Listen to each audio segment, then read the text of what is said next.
नमस्कार, आप देख रहे हैं न्यूज वन इंडिया। मैं हूं आपके साथ राजेश कुमार। झारखंड के रांची में मुख्यमंत्री हेमंत सोरेन ने ईडी के सामने पेश होने से पहले प्रेस कॉन्फ्रेंस करते हुए कहा कि मेरे ऊपर लगे सभी आरोप निराधार हैं। मेरी सरकार के कार्यकाल में रेवेन्यू की जबरदस्त बढ़ोतरी हो रही है। पहले की सरकारों पर लगे आरोपों को देखेंगे तो रेवेन्यू में नुकसान हो रहा था, कार्रवाई की गति काफी धीमी थी। उन्होंने यहाँ पे कई आरोप भी लगाए कि सरकार को स्थिर करने की कोशिश है, सरकार गिराने की साजिश रची जा रही है। इसके अलावा राज्यपाल, केंद्र सरकार और विपक्ष पे कई तरह के सवाल भी उन्होंने उठाए।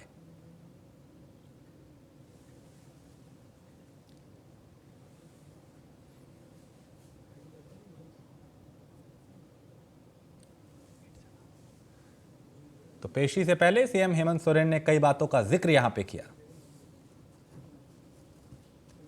एक संवैधानिक पद पर हूं और जिस तरीके से सम्मान की कार्रवाई चल रही है, लगता है कि हम लोग देश छोड़ के भागने वाले लोग। और मेरे राजनीतिक इतिहास में मुझे नहीं लगता है व्यापारियों को छोड़कर कोई राजनीतिक दल देश छोड़ के भागा हो या राजनीतिक दल के नेता देश छोड़ के भागे हो। और आज कहीं ना कहीं ऐसे कार्रवाई से राज्य में एक संशय की स्थिति उत्पन्न होती है। कार्यपालिका को निरंकुश करने का एक माध्यम बन सकता है। सरकार को अस्थिर करने का भी एक षड्यंत्र कहा जा सकता है। कहा जाए कि जो हमारे विपक्ष हैं, जो सरकार बनने के बाद से ही सरकार गिराने के षड्यंत्र लगे हुए थे और ये षड्यंत्र की पनडुब्बी जो पानी में डूब डूब करके काम कर रहा था, ऊपर आने की ताकत नहीं रख रहा था, आज उस पनडुब्बी को धीरे धीरे बाहर लाने का प्रयास किया जा रहा है।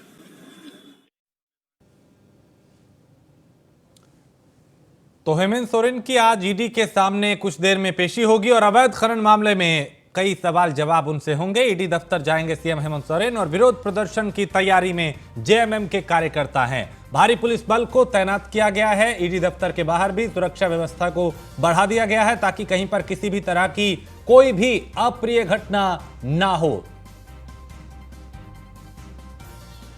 आकाश शर्मा हमारे संवाददाता इस पे ज्यादा जानकारी के साथ रांची से। आकाश, आज ईडी दफ्तर में पेश होंगे हेमंत सोरेन, लेकिन उससे पहले उन्होंने कई तरह के आरोप भी लगाए सरकार पे, राज्यपाल के। अभी क्या कुछ चल रहा है वहां पे, चूंकि कार्यकर्ता विरोध करने के मूड में?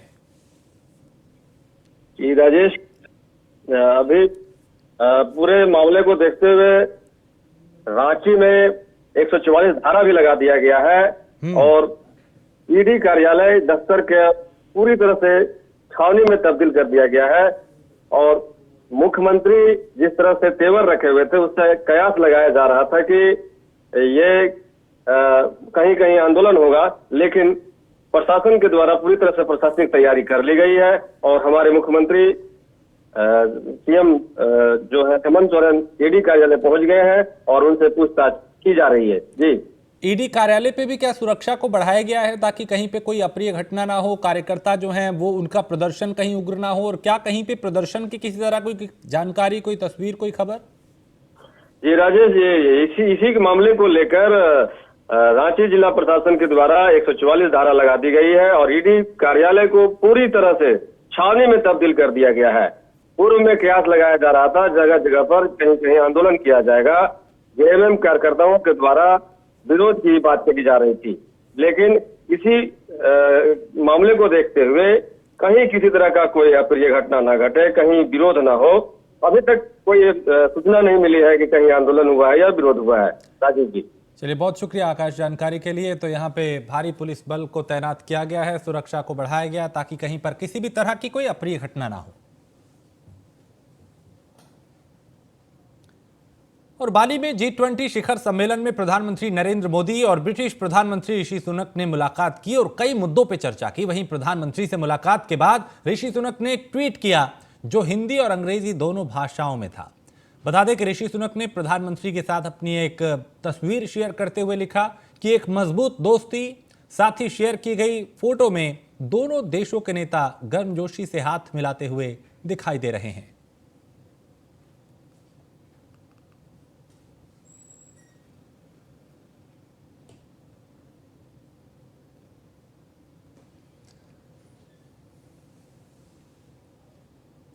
और दिल्ली एमसीडी चुनाव में बीजेपी की रणनीति है कि घर घर जाके वोट मांगने का अभियान चलाया जाएगा। नेताओं को इसको लेकर जिम्मेदारियां दी जा रही हैं और यूपी के मंत्री, सांसद और विधायक दिल्ली में प्रचार करेंगे।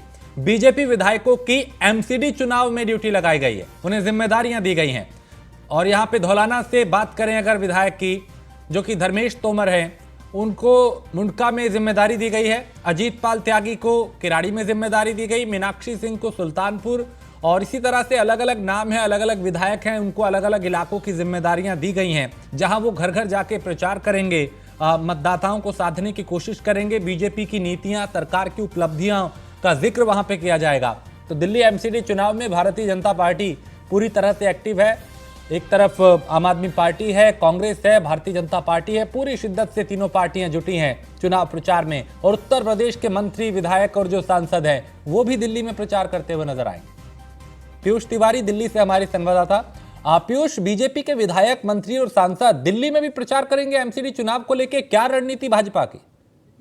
देखिए, अगर हम बात करें तो अभी भी भारतीय जनता पार्टी के दिल्ली प्रदेश मुख्यालय पर बैठक चल रही है और तमाम कई जो लोग हैं वो इस बैठक में मौजूद है। और भारतीय जनता पार्टी ने पूरी तरीके से अपनी तैयारी कर ली है किस तरीके से दिल्ली में एमसीडी चुनाव में जीत दर्ज करनी है। और इसी कड़ी में तमाम लोगों को जिम्मेवारी दी गई है दिल्ली के एमसीडी इलेक्शन में। बीजेपी नेताओं को खासतौर पर जो उत्तर प्रदेश से आते हैं, चाहे वो कुछ मंत्रियों को जिम्मेवारी दी गई है। और एक नाम लक्ष्मी का नारायण हम बात करें, उनका नाम चल रहा है। इसके अलावा कुछ एमपीज हैं और कुछ एमएलए जो कि विधायक हैं, उनका नाम चल रहा है। सबसे खास बात है कि जो अभी तक फिलहाल जिम्मेवारी जिनको दी गई है उसमें धौलाना से विधायक जो धर्मेश तोमर हैं, उनकी मुंडका में ड्यूटी लगाई गई है। इसके साथ ही मीनाक्षी सिंह की सुल्तानपुर माजरा में ड्यूटी लगाई गई है। प्रदीप चौधरी की बात करें, देवेंद्र सिंह लोधी की बात करें, मुकेश चौधरी की बात करें, सभी लोग चुनाव प्रचार करेंगे। और चूंकि आज जो बैठक चल रही है, सूत्र यही बता रहे हैं कि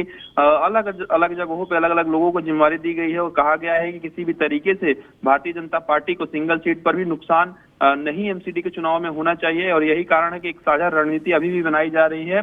तमाम जो लोग हैं वो अभी भी दिल्ली बीजेपी प्रदेश कार्यालय में बैठक में हिस्सा ले रहे हैं और एक रणनीति बनाई जा रही है किस तरीके से किसको कौन सा प्रभार दिया जाए, कौन सा क्षेत्र दिया जाए, किसका जुड़ाव किस क्षेत्र से रहा है। तो निश्चित तौर पर उत्तर प्रदेश के विधायक भी अब दिल्ली में घर घर जाकर एमसीडी के लिए अपने बीजेपी के प्रत्याशियों के लिए वोट मांगेंगे। और चूंकि बीजेपी कई सालों से एमसीडी पर बीजेपी का कब्जा है, तो निश्चित तौर पे एक अहम जिम्मेवारी कहीं ना कहीं तमाम विधायकों को और कुछ मंत्रियों को दी गई है। बहुत शुक्रिया पीयूष जानकारी के लिए। तो उत्तर प्रदेश के मंत्री, विधायक, सांसद दिल्ली में एमसीडी चुनाव में प्रचार करते हुए नजर आएंगे। और उपराष्ट्रपति निवास पे रात्रि भोज का आयोजन किया जा रहा है। उपराष्ट्रपति जगदीप धनखड़ ने राज्यसभा सांसदों से बात भी की है। और रात्रि की अगर बात करें तो चूंकि यहाँ पे रात्रि भोज का आयोजन किया जा रहा है और इसमें सांसद पहुंचेंगे, तो राज्यसभा सांसदों से उपराष्ट्रपति ने बात भी की। तो उपराष्ट्रपति निवास में रात्रि भोज होगा।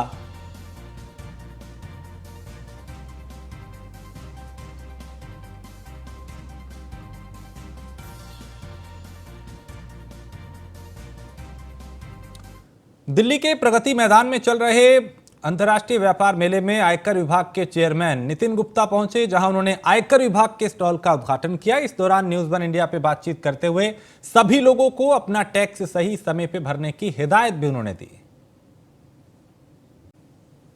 प्रगति मैदान अंतर्राष्ट्रीय व्यापार मेले में और हमारे साथ आयकर विभाग के चेयरमैन नितिन गुप्ता जी हैं। सर, क्या कहेंगे, अंतर्राष्ट्रीय मेले में आज आए हैं और टैक्स? देखिए, अंतर्राष्ट्रीय मेला है भारत का और हर वर्ष लगता है।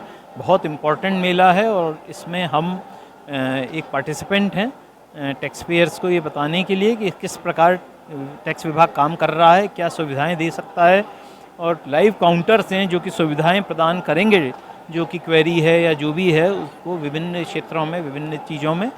तो हमारा सतत प्रयास यही है कि हम जो भी टैक्स पेयर हैं उनको सुविधाएं अधिक से अधिक दे पाएँ।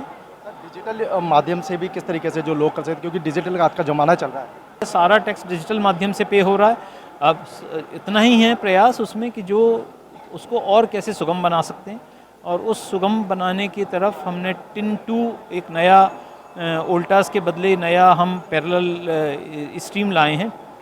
उसमें टिन 2 में जो मैनुअल प्रोसेसेस हैं वो डन अवे विद हैं, और वो काफ़ी फास्ट होगा। नए मोड ऑफ पेमेंट होंगे, डेबिट कार्ड होगा, आरटीजीएस है, एनईएफटी है, सभी प्रकार के माध्यम हैं उसमें। और बैंक्स उसमें 3 बैंक नए जुड़े हैं, पुराने 17 एजेंसी बैंक उसके पार्टिसिपेंट इस वर्ष के अंत तक हो जाएंगे। स्टॉल पे गेम्स का भी एक आपने गेम्स हैं, आप गेम्स के अलावा बहुत सारी चीज़ें हैं जो बच्चों को आकर्षित करेंगी। देखिए आप कुछ कार्टून कैरेक्टर हैं, कुछ रोबो हैं, और नुक्कड़ नाटक, पेंटिंग कंपटीशन, कैरिकेचर, इतनी variety of things are there कि बच्चे और यंग हमारे जो tax payer, future tax payer हैं, वो आकर्षित होंगे। वो एक जान सकेंगे कि किस प्रकार टैक्स विभाग काम कर रहा है। आखिरी सवाल ये है कि जिस तरीके से लोग टैक्स को पे नहीं करते हैं, उनके लिए क्या है? मेरा उनसे सबसे गुजारिश है कि वो अपना जो भी उचित टैक्स बनता है वो कैलकुलेट करें, समय पे दें। पिछले 2 साल के टैक्स पेमेंट अगर नहीं किया है तो अपडेटेड रिटर्न के माध्यम से वो लोग कर सकते हैं। धन्यवाद हमसे बात करने के लिए। तो ये थे हमारे आयकर विभाग के नितिन गुप्ता जी, जिन्होंने बताया कि किस तरीके से जो लोग हैं वो आए और आकर अपना आय का जो टैक्स है। और उत्तराखंड के प्रदेश अध्यक्ष महेंद्र भट्ट से न्यूज़ 1 इंडिया ने खास बात की। इस दौरान उन्होंने तीरथ सिंह रावत और त्रिवेंद्र सिंह रावत की बयानबाजी को लेकर कहा कि दोनों ही नेताओं से कहा गया है कि सार्वजनिक की जगह पार्टी के प्लेटफॉर्म पे अपनी बात को रखें। और क्या कुछ कहा, उन्हें सुनते हैं। उत्तराखंड बीजेपी के प्रदेश अध्यक्ष महेंद्र भट्ट जी हमारे साथ बातचीत करने के लिए हैं। सर, कल आपकी मुलाकात हुई है दुष्यंत गौतम जी से, क्या कुछ चर्चा हुई? क्योंकि कई दिनों से ये बयानबाजी को लेकर भी कई चर्चाएं हो रही। देखिए, मेरी तो मुख्य रूप से संक्रांत विषय को लेकर चर्चा हुई है, और क्योंकि जब बैठते हैं तो सारे विषय निकल के भी आते हैं। और ठीक है, जो विषय समाचार पत्रों के माध्यम से ना आए, इसके लिए सबसे हमने वार्ता की है। और कहीं पर कोई विषय लगता है तो सरकार को विषय सीधा पहुंचना चाहिए। सरकार आपकी है, संगठन आपका है। तो इस वजह से मैंने दोनों नेताओं से मेरी फ़ोन पर भी वार्ता हुई है, मैं उनसे मिला भी हूँ। और आगामी दिनों में उनके कार्यक्रम, मुख्यमंत्री से उनकी बैठकें, ये सब विषय हम भविष्य के अंदर बनाएंगे, जिससे कि इस प्रकार का विषय ये सार्वजनिक मंचों पर न जाए। सीधे तौर पे ये कहा गया है कि सार्वजनिक मंचों पे ऐसी बातें ना कही जाए, लेकिन क्या कुछ आप नसीहत भी आपने दिया है? क्या कुछ उनसे बात हुई है सर? कुछ बता पाएं? यही विषय हमने कहा है कि भाई जो विषय है, क्योंकि वो भी हित चाहते हैं राज्य का, और क्योंकि सरकार के अंग रहे हैं और हमारा नेतृत्व क्या है, इसलिए कहीं से कोई विषय निकल के आता है इस प्रकार का, जो विषय उठाते हैं वो विषय सरकार के माध्यम से उसका समाधान निकले। भ्रष्टाचारियों पर अंकुश लगाने का जो सरकार का मुहिम है हम चला ही रहे हैं, लगभग कहने को लोग जिलों की सलाखों में है। इसलिए कोई विषय आता है, कोई ध्यान में उनके है, तो सरकार को अपना पक्ष देंगे, तो स्वाभाविक रूप से उन पर भी कार्रवाई होगी। सर, बीजेपी के आला कमान से भी आप लोग मुलाकात करेंगे, इस विषय को आगे रखेंगे? नहीं, देखिए, बातचीत हो चुकी है, बहुत मुलाकात का विषय इस रूप में नहीं है। और प्रदेश अध्यक्ष होने के नाते मैंने स्वयं संज्ञान विषय को लिया है, और क्योंकि नेतृत्व साथ बैठते तो सब विषय चर्चा होती है, स्वयं चर्चा हमारे विषय में की है। आखिरी सवाल है सर, उत्तराखंड में धर्मांतरण कानून को और सख्त बना दिया गया है, किस तरीके से देखते हैं? देखिए, उत्तराखंड देवभूमि है, और स्वाभाविक रूप से जबरन धर्मांतरण के हम शुरू से विरोधी रहे हैं। देवभूमि के अंदर ऐसी कुछ घटनाएं निकल के आई थी जिन विषयों को मुख्यमंत्री बहुत संज्ञान लेते हुए और एक अच्छा कानून जो उस राज्य के हित में है उस कानून को लाए, और ऐसे लोगों को कठोरतम सजा मिलनी चाहिए, ये सबका मकसद रहता है। धन्यवाद सर। तो ये थे हमारे साथ उत्तराखंड बीजेपी के प्रदेश अध्यक्ष महेंद्र भट्ट जी, जिनका साफ तौर पर कहना है कि उत्तराखंड देवभूमि है और निश्चित तौर पे धर्मांतरण कानून जो सख्त हुआ है और ऐसे लोगों को कार्रवाई उन पर कहीं ना कहीं होनी चाहिए। विजिलेंस हिमांशु के साथ पीयूष तिवारी, नई दिल्ली।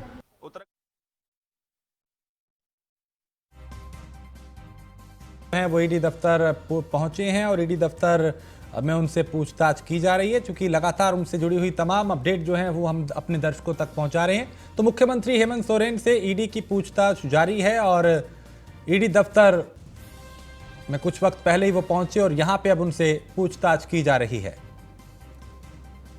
कथित अवैध खनन मामले में उनसे पूछताछ की जा रही है, क्योंकि इस मामले में कुछ लोगों की गिरफ्तारी भी हुई थी और गिरफ्तारी के बाद रडार जो है वो मुख्यमंत्री तक पहुंची। और ऐसा पहली बार है कि ईडी किसी सिटिंग मुख्यमंत्री से पूछताछ के लिए किसी ऐसे मुख्यमंत्री को बुलाया हो, मौजूदा मुख्यमंत्री को, और वो ईडी दफ्तर पहुंचे। वहां पे भी सुरक्षा के पुख्ता इंतजाम किए गए हैं ताकि कहीं पर किसी तरह की कोई अप्रिय घटना ना हो, क्योंकि जेएमएम के जो कार्यकर्ता हैं वो विरोध प्रदर्शन करने की पूरी तैयारी में थे।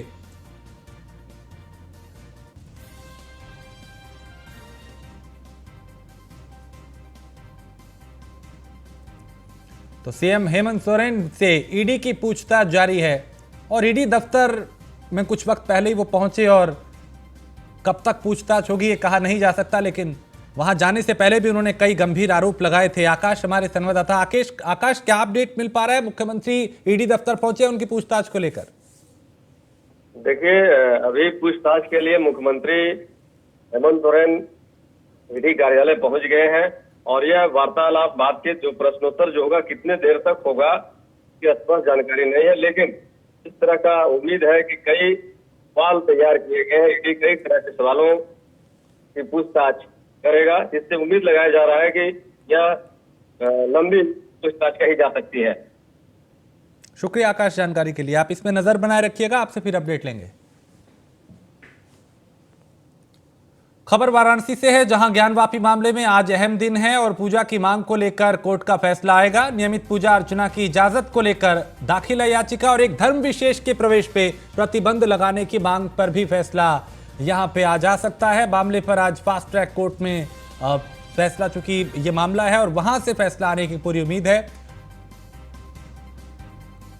तो एक धर्म विशेष के प्रवेश पे प्रतिबंध लगाने की मांग यहां पे की गई थी। इसके अलावा शिवलिंग की पूजा की भी मांग की गई।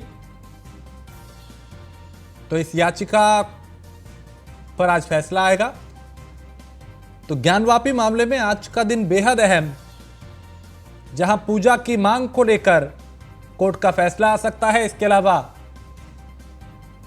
नियमित पूजा अर्चना की इजाजत को लेकर ही याचिका दायर की गई थी और एक धर्म विशेष के प्रवेश पे प्रतिबंध लगाने की मांग भी की गई है इस याचिका के जरिए। तो इस पर आज फैसला आने की पूरी संभावना। देखना होगा कोर्ट का रुख इस पे क्या रहता है।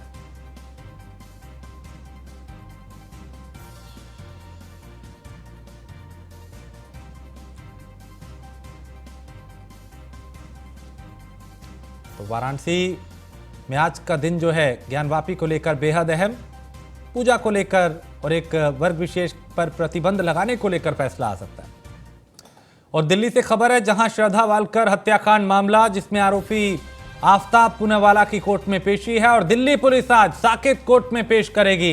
हिरासत बढ़ाने की मांग दिल्ली पुलिस करेगी, क्योंकि आफ्ताब पूनावाला अपने बयान बदल रहा है और जांच में सहयोग नहीं कर रहा। आफ्ताब, दिल्ली पुलिस को नार्को टेस्ट की जरूरत है और शव के अब तक 13 हिस्सों बरामद किए गए हैं और इन्हें डीएनए जांच इनकी होगी। श्रद्धा के पिता के सैंपल से डीएनए जांच होगी। श्रद्धा के पिता के रक्त के नमूने भी इकट्ठा किए गए हैं। तो ये एक ऐसा मामला जिसने पूरे देश को हिला के रख दिया था, जहां लिव इन पार्टनर की हत्या के बाद उसके शव के कई टुकड़े आफ्ताब ने किए, ऐसा आरोप उस पे, और उसके बाद उसने कई दिनों तक वो रोजाना इस तरीके से शव को अलग अलग इलाकों में फेंकता रहा, वो जो टुकड़े उसने किए थे। और मामला का जब खुलासा हुआ, गिरफ्तारी हुई, अब आफ्ताब को आज पेशी उसकी होगी और पुलिस की कोशिश होगी कि जो रिमांड है उसको बढ़ाया जाए, क्योंकि अभी वो बयान बदल रहा है। तो श्रद्धा वालकर हत्याकांड मामले से जुड़ी इस वक्त ये बड़ी अपडेट है, जिसमें आरोपी आफ्ताब पूनावाला की कोर्ट में आज पेशी है और दिल्ली पुलिस आज साकेत कोर्ट में आफ्ताब को पेश करेगी।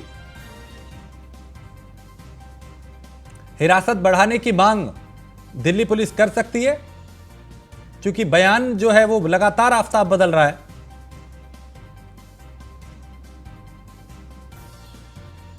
तो जांच में सहयोग नहीं कर रहा आफ्ताब, इस तरह का मामला भी सामने आ रहा है।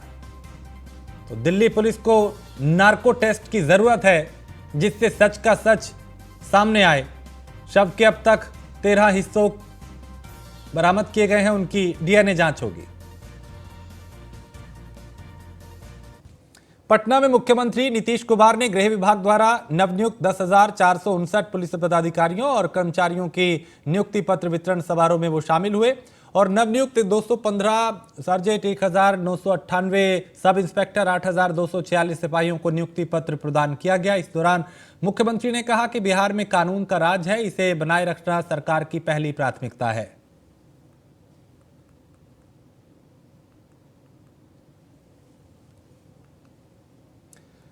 पटना में विधानसभा के नेता प्रतिपक्ष विजय सिन्हा ने प्रेस कॉन्फ्रेंस की। उन्होंने बीजेपी की सत्ता के लिए झूठ और फरेब की खेती नहीं करती, उन्होंने ये कहा। और कुछ दिनों से नियुक्ति पत्र बांटने का ढोल बजाया जा रहा है। ये नियुक्ति नहीं, प्रतिनियुक्ति है। सारी जानकारी वेबसाइट पे उपलब्ध है। बहाली प्रक्रिया हमारे समय में पूरी कर ली गई थी और डीआईजी और एसपी ने पहले नियुक्ति पत्र बांट दिए। नियुक्ति घोटाले का नया सृजन और श्री गणेश है। तो सारी नियुक्ति बीजेपी के कार्यकाल में हुई है। फिर भी बिहार की अराजकता को रोकने के लिए भारतीय जनता पार्टी ने चाणक्य की भूमिका निभाते हुए चंद्रगुप्त बनाया था कि कहीं भ्रष्टाचारियों के साथ ही गलबहियां न कर दें। लेकिन आप अपने स्वभाव और नेचर के अनुकूल परिवारवाद और भ्रष्टाचारवाद की गोद में बैठकर अब बहुत बड़ा फरेब करने जा रहे हैं। ये लड़ाई सड़क से सदन तक होगी और हर हफ्ते किसी न किसी विभाग के संदर्भ में पूरी सजगता के साथ प्रतिपक्ष बिहार की जनता को अवगत कराएगा कि ये बहाली नहीं कर रहे हैं। बहाली करना है, अपने आप विज्ञापन निकालिए। आज शिक्षा विभाग के अंदर, स्वास्थ्य विभाग के अंदर हमारे माननीय मंत्री थे, उन लोगों ने जानकारी दिया है कि लाखों में बहाली के लिए प्रक्रिया शुरू कर दी थी। फिर भी बिहार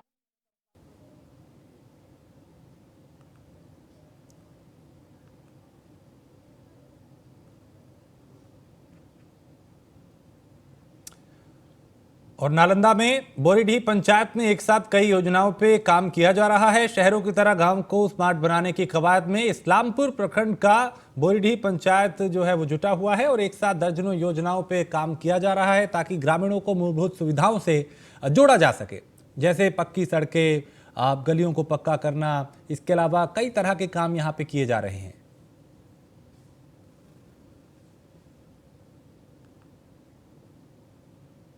पंचायत भवन खुलता है, लेकिन एक अति लोग कम आते हैं। एक ठो तो डेली आते हैं और बाकी लोग नहीं आते हैं। इसका वजह ये होता है कि जितने भी यहाँ स्टाफ हैं सब कहीं ना कहीं दूसरे जगह 2 या 3 पंचायत से कवर करते हैं, जिसके वजह से हम लोग को दबाव बनाने में भी नहीं बनता है और वो कह देते हैं कि हम तो फलना पंचायत में हैं। पंचायत भवन।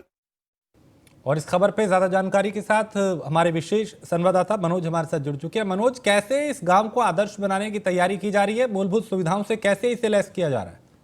जी बिल्कुल, पंचायत की जो मुखिया है रूबी कुमारी पासवान, उनके ही नेतृत्व में पक्की सड़कें, नली गली, चबूतरे, पेवर ब्लॉक, अलंग निर्माण, आहर निर्माण एवं जल जीवन हरियाली की तहत हरा भरा करने और पौधा लगाए जा रहे हैं। वहां पे भी देखा गया कि 7 गाँव जो है उनके पंचायत में आता है और उसमें 14 वार्ड हैं। मतलब 7 गांव में 14 वार्ड आते हैं, जहां पे दोड़ा गांव में 5 कुआं का निर्माण किया जा रहा हुआ, तो कहीं 900 फीट नाली और 2 चबूतरे का भी निर्माण कराया गया। जबकि देखिए वर्तमान में मुखिया का चुनाव भी 1 साल पहले हुआ था। अभी 1 साल में इतना काम, काफी कुछ देखने सुनने को मिल रहा है। इसके अलावे वहां पे जो मैदी महादलित टोला है, वहां पे 200 फीट नाली गली का जो निर्माण किया गया, वहां पे 5,000 पौधे भी पूरे पंचायत में लगाए जा चुके हैं अब तक। वहीं पे मधुत गांव के अहर और पुलिया का निर्माण भी किया जा रहा है। इससे बेहतर क्या हो सकता है, जबकि जो मूल सुविधाएं होनी चाहिए सरकार से वो ग्राम पंचायत में दी जा रही है। और वहाँ के जो मुखिया बनी है उनकी एक महिला प्रत्याशी के तौर पर खड़ी थी, वो मुखिया बन चुकी है अब। और काफी कुछ देखने, उनमें ललसा भी देखने को मिल रहा था। गांव के लोगों से जब बात की गई तो उनका कहना था कि ये शुरू से ही लगन उनका था कि मैं अपने पंचायत का विकास करूं। और ऐसे लोगों को गांव के मुखिया नहीं, विधायक होना चाहिए। यहाँ तक कि विधायक का भी दर्जा वहां के लोग देने लगे। जी बिल्कुल। चलिए, बहुत शुक्रिया मनोज जानकारी के लिए। तो स्मार्ट विलेज बनाने की कवायद जो है वो यहाँ पे शुरू हो चुकी है।